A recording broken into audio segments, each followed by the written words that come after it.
Hey, my name is TBSky, and I suppose you knew that if you're watching this channel, and if you feel inclined to click on a video like this, then I assume you're someone who's been with the channel for a little bit. And if you have, you may know that I struggle with anxiety and depression.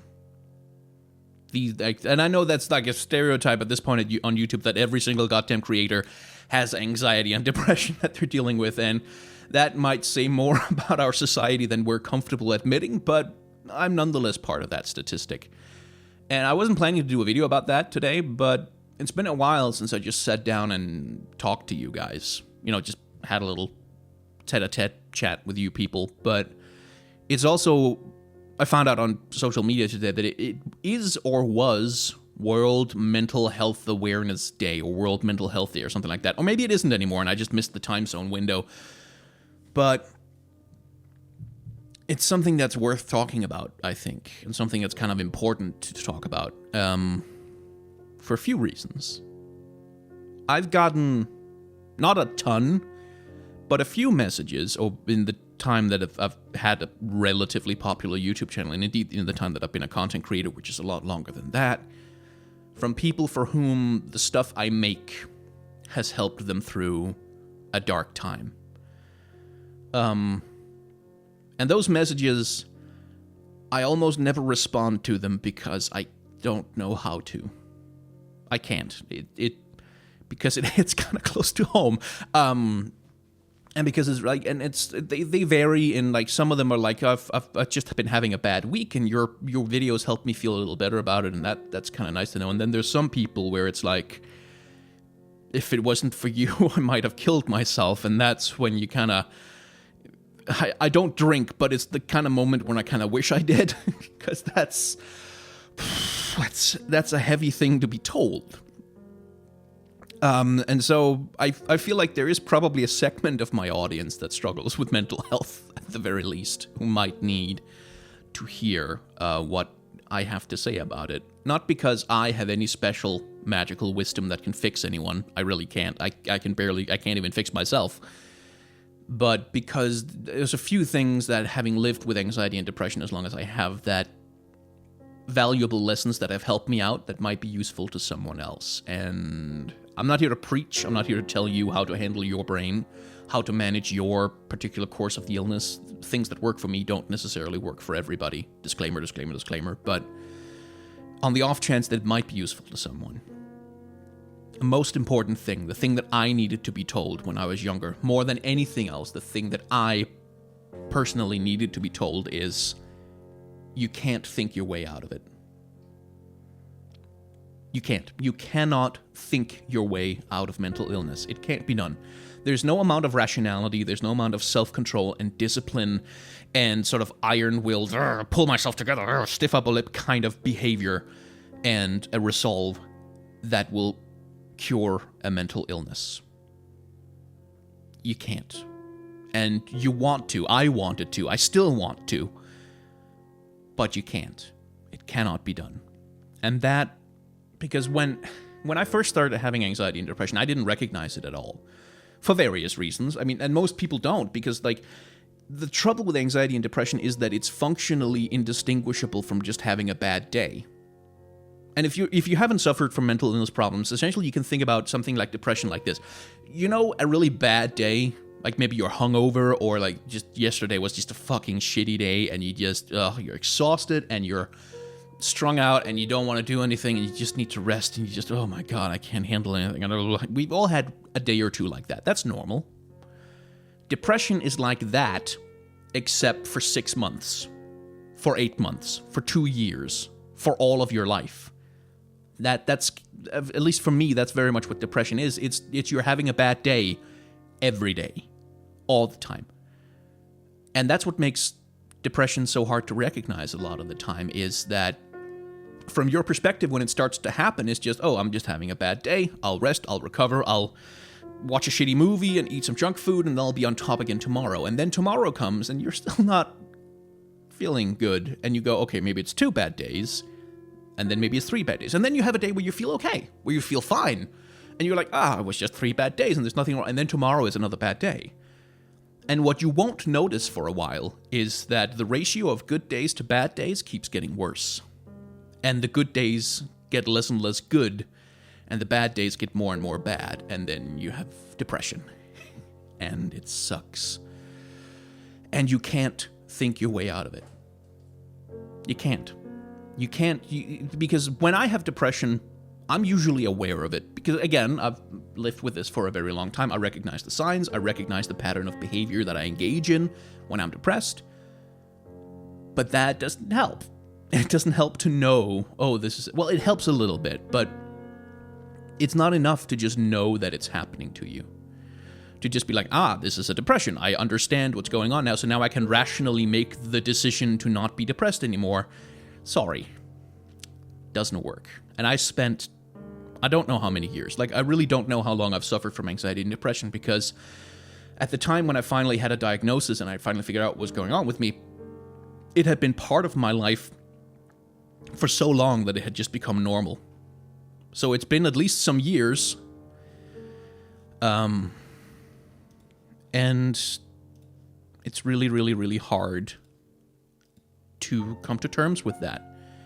Especially if you're someone like me, someone who is very obsessed with being reasonable and rational, especially when I was younger. I've gotten better at accepting emotionality into my life as I've gotten older, but especially when I was younger, I was obsessed with rationality. I was obsessed with the idea that I can reason and rationalize my way past anything. I can figure things out. I can understand them, and then I can control them.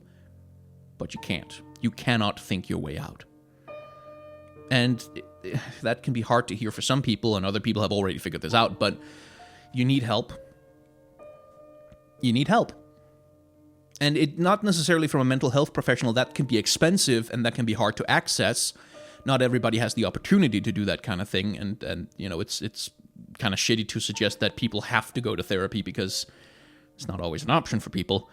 But if you have access to therapy, for the love of God, take advantage of that access. If you have access to a qualified doctor who can help you with medication, take advantage of it.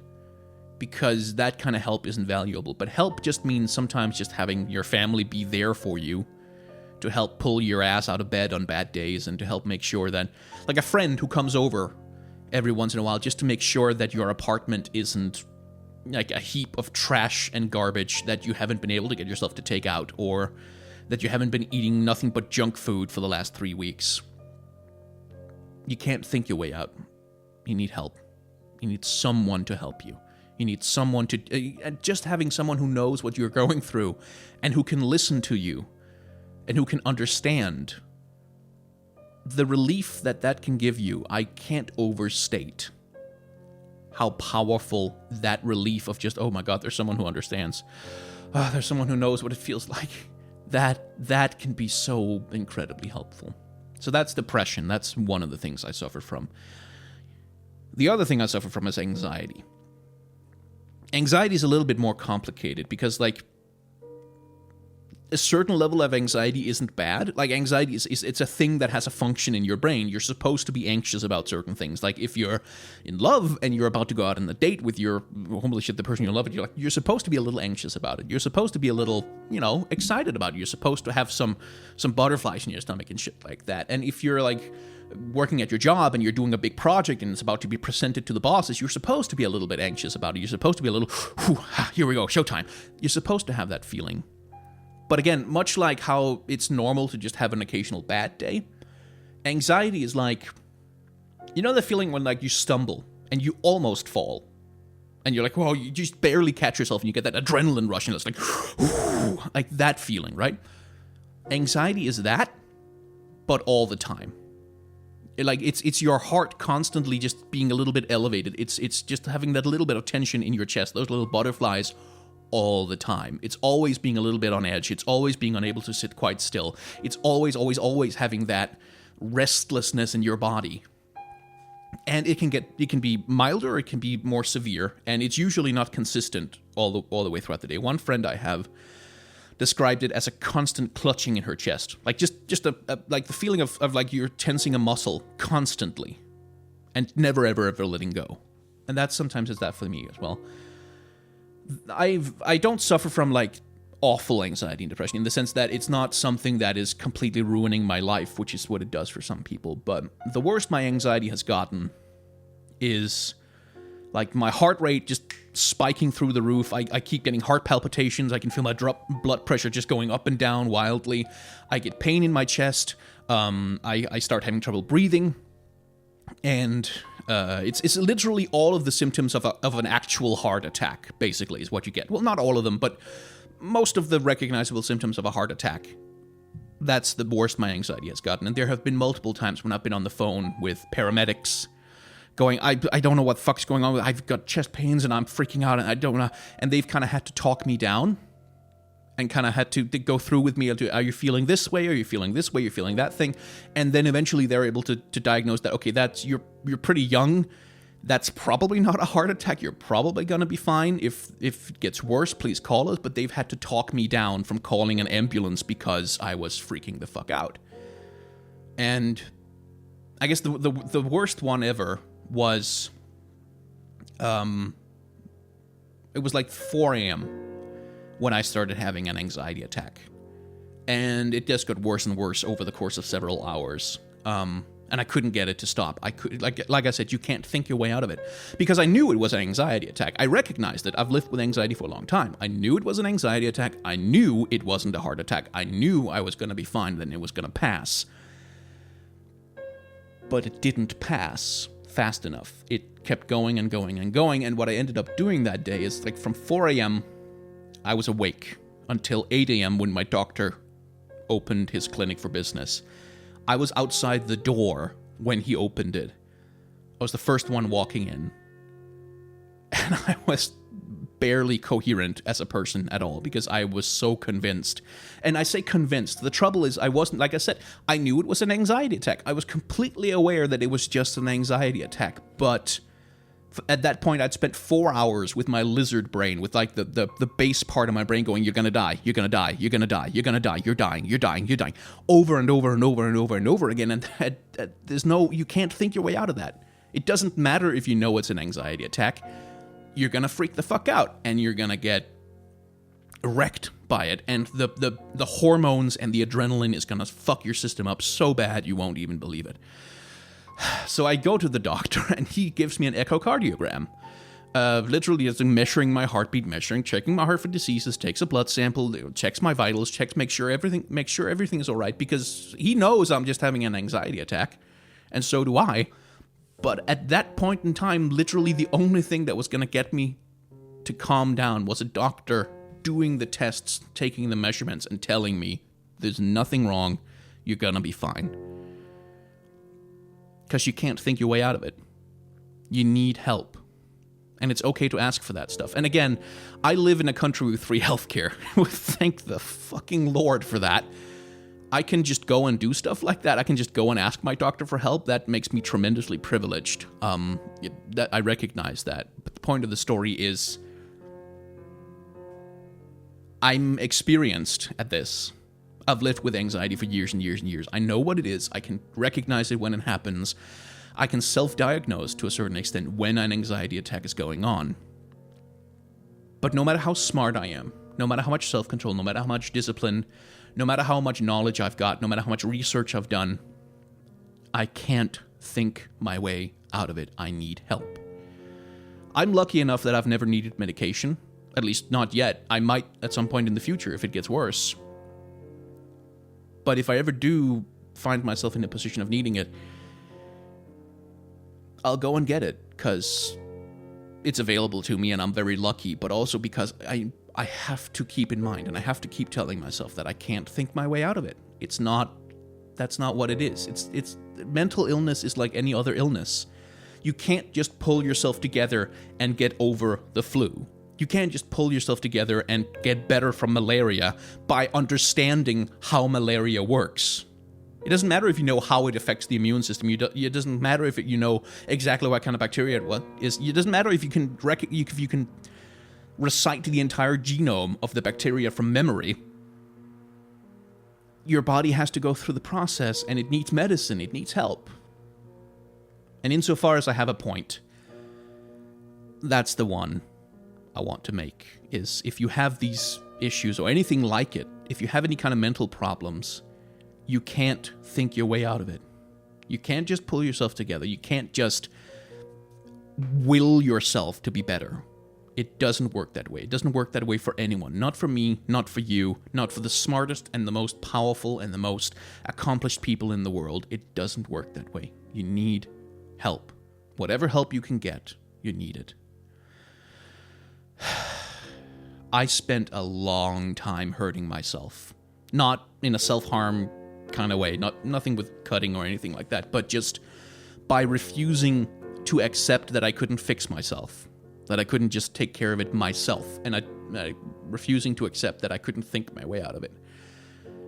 I hurt myself for a long time that way, and I didn't understand that I was hurting myself. I thought I was giving my, I thought I was educating myself. I thought I was toughening myself up by forcing myself to deal with it all on my own. I was learning how to deal with it so that I could be self-sufficient and self-reliant, and I would never need to bother anyone else with my problems. Because who am I to bother other people with my problems? And that was a process of hurting myself. My physical health deteriorated a lot. I mean, I gained weight, but that's not really the bad thing. The bad thing was that I got a chronic vitamin D deficiency that actually made me really sick. It really gave me a lot of stomach trouble and stuff. Really, really unpleasant things started to happen to my body when I was at my worst. Anyway, I've rambled on for long enough. I think you got the point at this point. It's World Mental Health Day, or it was. And if you have any troubles, or if you think you have any troubles, and if help is available to you, take the help. Just take the help. Please, for the love of God, take the help. You can't think your way out of it. Anyway, this video is a bit of a bummer, I know, but thanks for watching.